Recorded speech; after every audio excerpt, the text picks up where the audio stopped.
నాయకత్వం వర్ధిల్లాలి వర్ధిల్లాలి కాకాని గోవిందరెడ్డి గారి నాయకత్వం వర్ధిల్లాలి అటు బాగుండదా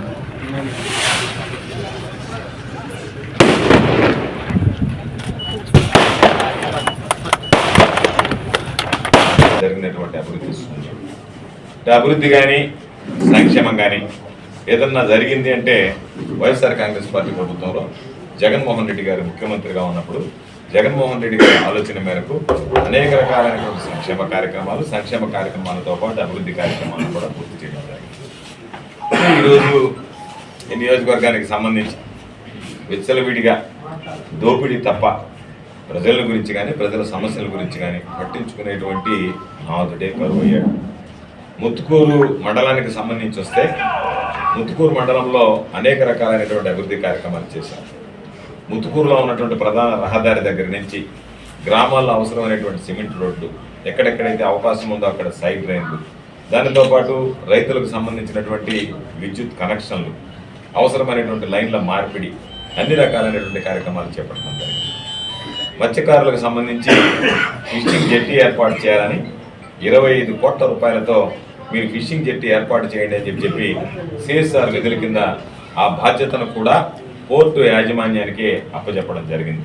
వాళ్లే బాధ్యత తీసుకొని మేమే నిర్మించిస్తామని చెప్పి దానికి సంబంధించినటువంటి ప్లాన్లు మాత్రం ప్రభుత్వానికి పంపించి ప్రభుత్వం దానికి ఓకే చేసిన తర్వాత ఆ పనులు ప్రారంభించారు.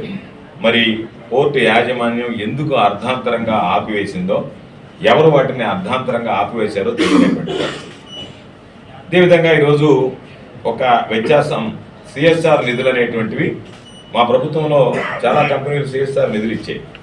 కానీ సిఎస్ఆర్ నిధులు అనేటువంటివి జిల్లా కలెక్టర్ ద్వారా లేదా ప్రభుత్వం ద్వారా మాత్రమే వాటిని వినియోగించేటువంటి అవకాశం ఉండేది తప్ప సిఎస్ఆర్ నిధులు ఎక్కడా నేరుగా వాడేటువంటి వెసులుబాటు ఉండదు. అటువంటిది ఈరోజు మాకు ఇస్తేనే మేము కడతాము అని ఈరోజు స్టేడియాన్ని ఆపేసినటువంటి పరిస్థితి. మా హ్యాంలో ఆ విధంగా జరగలే. ఫిషింగ్ జెట్టీకి సంబంధించి ఆ బాధ్యత వాళ్ళకి అప్పచెప్పాం. ఫిషర్మెన్కి ఏ విధంగా అవసరం అవుతుందో ఆ విధంగా కట్టివ్వాల్సినటువంటి బాధ్యత మీద రమారమ ఒక 25 కోట్ల రూపాయల అంచనాలు వేస్తే ఆ అంచనాలని మ్యారిటైమ్ బోర్డు చూసి సరిపోతుంది, దానికి సంబంధించినటువంటి సవరణలు ఏదన్నా ఉంటే చేసి దాని ప్రకారం మీరు కట్టండి అని చెప్పాం. దానికి సంబంధించినటువంటి ప్రతి ఒక్కటి కూడా భవిష్యత్తులో మ్యారిటైమ్ బోర్డే చెక్ చేస్తామని కూడా చెప్పడం జరిగింది. అంటే మీరు ఎంత ఖర్చు పెట్టారనేటువంటి దాని మీద ఒక ఆడిటింగ్, ఒక అకౌంటింగ్ సిస్టమ్ అనేటువంటిది ఉండేది. జిల్లాకు సంబంధించి ఎవరు ఏది ఖర్చు పెట్టాలన్నా జిల్లా కలెక్టర్ గారికి ఇస్తే జిల్లా కలెక్టర్ ద్వారా నిధులు మంజూరు.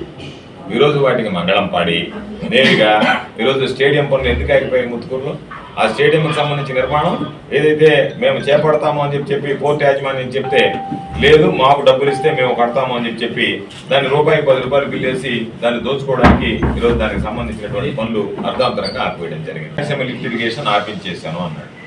ఈరోజు తెలంగాణకి సంబంధించి సాక్షాత్తు ముఖ్యమంత్రి అసెంబ్లీలో ప్రకటన చేస్తే చంద్రబాబు దానికి సమాధానం చెప్పడంలే, చంద్రబాబుకు సంబంధించినటువంటి వాళ్ళు దానికి సమాధానం చెప్పడంలే, ఎక్కడెక్కడో వచ్చి మాట్లాడుతున్నారు, ఏదేదో మాట్లాడుతున్నారు తప్ప దాని మీద నిర్దిష్టంగా ఇది జరిగింది అని చెప్పలేకపోయారు. ఈరోజు మనం 800 అడుగుల లోతు దిగువ భాగాన్ని నుంచి శ్రీశైలం జలాశయం నుంచి రోజుకి 8 టీఎంసీలు తెలంగాణ ప్రభుత్వం తీసుకెళ్తుంటే చంద్రబాబు నాయుడు ఉన్నప్పుడే అక్రమంగా ఈ లిఫ్ట్ ఇరిగేషన్ స్కీమ్లన్నీ పెడితే జగన్మోహన్ రెడ్డి గారు కనీసం మన ప్రాంతానికి రోజుకు 3 టీఎంసీలు తీసుకురావాలనేటువంటి ఆలోచన చేస్తే ఒక 3 టీఎంసీ లెక్కన 2 రోజులు కనుక మనం మోటార్ వేసుకుంటే సోమశిల ప్రాజెక్టుకి నీళ్లు వస్తే చివరి 2-3 తడులకు సంబంధించి 2 లక్షల ఎకరాలకి పండించుకునేటువంటి అవకాశం ఏర్పడుతుంది. చివరి 2-3 తడులకు ఎండిపోయేటువంటి పంటలు అన్నింటినీ పండించుకునే వెసులుబాటు ఉంటుంది.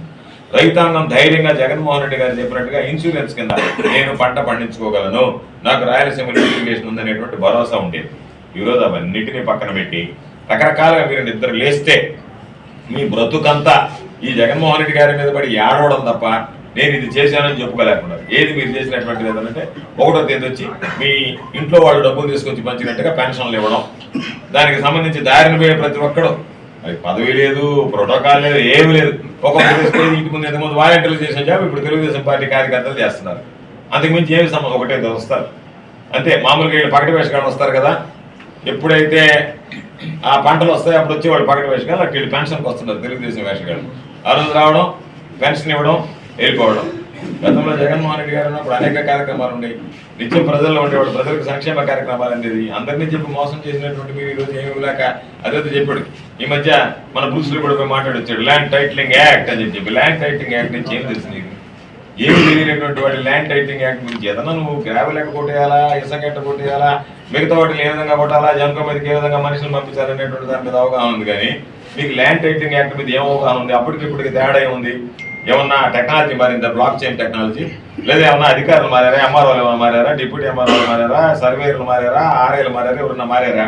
అదే అధికారులు, అదే టెక్నాలజీ.